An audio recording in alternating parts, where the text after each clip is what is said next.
बहू करंट मारती है।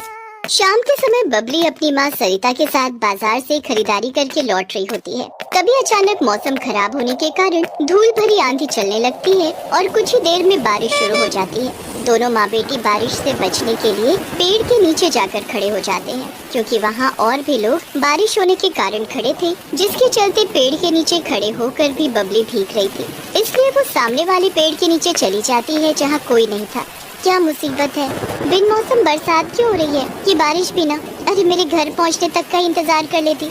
बबली बारिश को कोसी रही होती है कि तभी जोर की बिजली कड़कती है और सीधा उस पेड़ पर आ गिरती है। बिजली गिरने से पेड़ की एक मजबूत डाल टूटकर गिर पड़ती है और बबली को भी एक जोर का झटका लगता है। तो दूसरे पेड़ के नीचे खड़े लोग हैरान हो जाते हैं। तभी बबली की माँ घबरा कर कहती है, हे भगवान, कहीं मेरी बबली टपक तो नहीं गई। बबली, बबली तो ठीक है ना?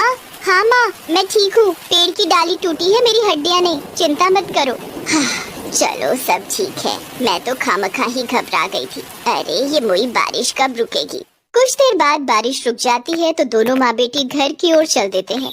अगले दिन सरिता रसोई में टमाटर की चटनी बनाने के लिए मिक्सर की मशीन निकालती है। तभी उसका फोन बजने लगता है तो वो फोन उठाती है। उसी समय वहाँ बबली आती है और अचानक ही मिक्सर पर उसका हाथ लग जाता है और मिक्सर मशीन चालू हो जाती है। बबली, अभी मशीन क्यों चालू की? उसमें प्याज भी मिलाना है मुझे। मैंने चालू नहीं की, ये मिक्सर मेरा हाथ लगाते ही चल पड़ी माँ। क्यों मजाक कर रही है? फोन पर तेरी मौसी भी सुन रही है तेरी बकवास। रखती हूँ फुलवा, बाद में बात करूँगी। तभी बबली एक बार फिर से मिक्सर को हाथ लगाती है और वो चलने लगता है, जबकि मिक्सर का प्लग बबली ने स्विच में लगाया भी नहीं था। ये देखकर सरिता का मुंह खुला का खुला रह जाता है। तभी वो बबली को वहाँ से हटाने के लिए हाथ लगाती है तो उसे करंट लगता है और वो पीछे हट जाती है। बबली, तुझे छूते ही मुझे झटका क्यों लगा? माँ, लगता है मेरे अंदर बिजली की ताकत आ गई है, इसलिए मुझे छूने पर आपको करंट लगा। मतलब तुझे हर बार छूने पर करंट लगेगा? हाय दैया, बबली में बिजली आ गई। पेड़ पर बिजली गिरने वाली घटना के चलते बबली के शरीर में बिजली की ताकत आ गई थी, जिसके चलते जो भी उसे छूता उसे जोरों से करंट लगता, जिसके कारण वो जल्दी किसी के करीब नहीं जाया करती। लेकिन सरिता की माँ बबली की शादी के लिए परेशान हो जाती है। हे भगवान, बिन मांगे ये कैसी मुसीबत दे दी आपने मेरी बबली को। इसे छूते ही करंट लगता है। अरे अब भला इससे शादी कोई क्यों करेगा? अरे आप क्या अपना रोना लेकर बैठ गई हो? कोई तो ऐसा होगा ना जिसे मेरे छूने से करंट न लगे। ना जाने कौन होगा वो खतरों का खिलाड़ी जो झेलेगा तुझ जैसी करंट वाली लड़की को। अब जहाँ बबली में बिजली की ताकत आ गई थी तो वहीं उसकी शादी के लिए मुसीबत बन जाती है। अब जो कोई लड़का बबली का हाथ मांगने आता, उसे हाथ पकड़ते ही जोरों का करंट लगता है और वो कपकपाते हुए लौट जाता। लेकिन अंत में बबली को मोहित नाम का लड़का मिलता है, जिसे बबली को छूने पर कोई करंट नहीं लगता और इस तरह बबली की तलाश पूरी होती है और बबली की शादी मोहित से हो जाती है। गृह प्रवेश के समय बबली चावल का कलश गिराकर अंदर कदम रखती है तो अचानक ही फिसलने लगती है। तभी वो अपनी सास का हाथ पकड़ लेती है और बबली के छूते ही उसकी सास रमा को जोर का करंट लगता है। तभी बबली उसका हाथ छोड़ देती है। माँ, क्या हो गया आपको अचानक? जोर का झटका लगा, बहुत जोर का। अरे माँ जी, कैसा मजाक करती हैं आप?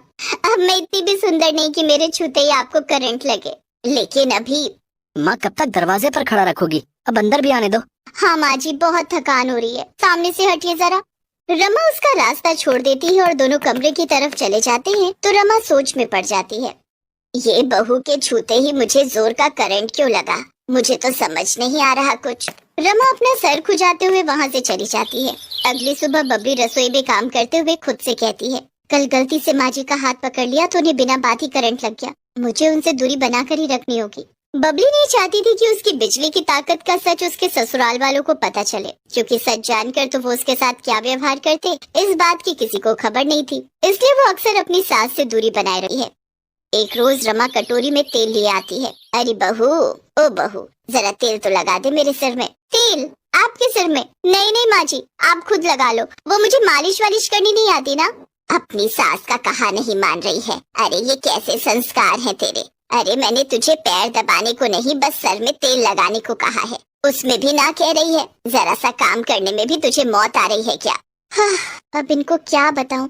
एक बार मैंने इनको छू लिया तो इन्हें बिना बुलाए मौत आ सकती है। अरे मुंह में दही जमा ली है क्या? कुछ बोलती क्यों नहीं? नहीं बोलना तो भले ही मत बोल, लेकिन मेरे सिर में तेल तो तुझे आज लगाना ही पड़ेगा। हाँ। अब बबली धर्म संकट में पड़ जाती है और मजबूरन अपनी सास के पास जाती है, लेकिन जैसे ही वो रमा के सर में हाथ लगाने जाती है, घर की लाइट चली जाती है। अरे ये कमबख्त बिजली क्यों चली गई? माँ जी चिंता क्यों करती हो? कुछ देर में आ जाएगी बिजली, आप यहीं रहो, मैं भी आती हूँ। तभी बबली वहाँ से चली जाती है तो रमा भी उसके पीछे जाती है कि तभी अचानक लाइट आ जाती है और रमा देखती है कि बबली घर के मीटर को हाथ लगाकर बिजली दे रही होती है।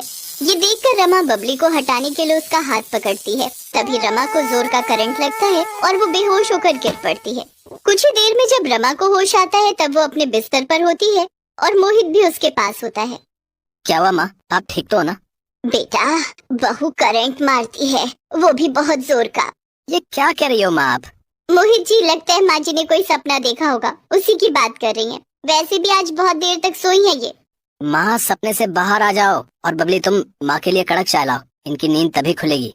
मैं अभी लाई। तभी मोहित और बबली वहाँ से चले जाते हैं और रमा सोचती है, नहीं नहीं मैंने सपना नहीं देखा, बहू सच में करंट मारती है। ये बात तो मैं मोहित के सामने साबित करके ही रहूंगी। जहाँ बबली अपनी बिजली की ताकत को छुपा कर रखना चाहती थी, तो वहीं रमा उसका सच सामने लाने का प्लान बना रही थी। एक रोज घर के बाहर बबली पौधों को पानी दे रही होती है, तभी वहाँ मोहल्ले के कुछ आवारा लड़के आकर उसे ताड़ने लगते हैं। अरे कोई हमारी भी प्यास बुझा दे। हाँ, इन पौधों से ज्यादा तो हम प्यासे हैं भाई। इतनी प्यास लगी है तो समंदर में डूब मरो, यहाँ आकर क्या भजन गा रहे हो? छिछोरे कहीं के, निकलो यहाँ से वरना एक उल्टे हाथ का पड़ेगा। चलो उसी बहाने गाल पर तुम्हारा हाथ तो लगेगा। तभी वो लड़का बबली के करीब आता है और बबली उसे जोरदार चांटा मारती है और उसे बहुत जोर का करंट लगता है। ये सब दरवाजे पर खड़े मोहित और रमा देख रहे थे। देखा बेटा, मैंने कहा था बहू करंट मारती है। बबली ये सब क्या है? आप अंदर चलिए, मैं सब बताती हूँ। बबली मोहित और रमा को अपनी बिजली की ताकत के बारे में सब बताती है और उन्हें अपनी ताकत का एक नमूना भी दिखाती है और उसका सच जानकर मोहित और रमा दंग रह जाते हैं। मतलब उस दिन के बाद से तुम्हारे शरीर में बिजली दौड़ने लगी? हाँ मोहित जी, लेकिन आपको मुझसे डरने की जरूरत नहीं है, क्योंकि एक आप ही हैं जो मुझे छू सकते हैं और आपको करंट नहीं लगेगा और ना ही इससे मुझे कुछ नुकसान है। अरे बहू, तो ये बात तूने हमसे छुपाई क्यों? अगर तेरे पास बिजली की ताकत है तो तू उसका इस्तेमाल लोगों की बिजली की समस्या दूर करने के लिए भी तो कर सकती है। हाँ बबली, माँ सही कह रही है। अपनी सच्चाई सबके सामने रखने पर अपनी सास और पति का ये व्यवहार देखकर बबली बहुत खुश हो जाती है और धीरे धीरे मोहल्ले में ये बात फैल जाती है, जिससे कि जब भी किसी के घर पर बिजली चली जाती तो बबली अपनी ताकत से उनके घरों के मीटर में बिजली दिया करती। और इस तरह रमा की करंट मारने वाली बहू अपनी ताकत का इस्तेमाल बस अपने लिए नहीं बल्कि औरों के लिए भी किया करती। हब्सी बहू।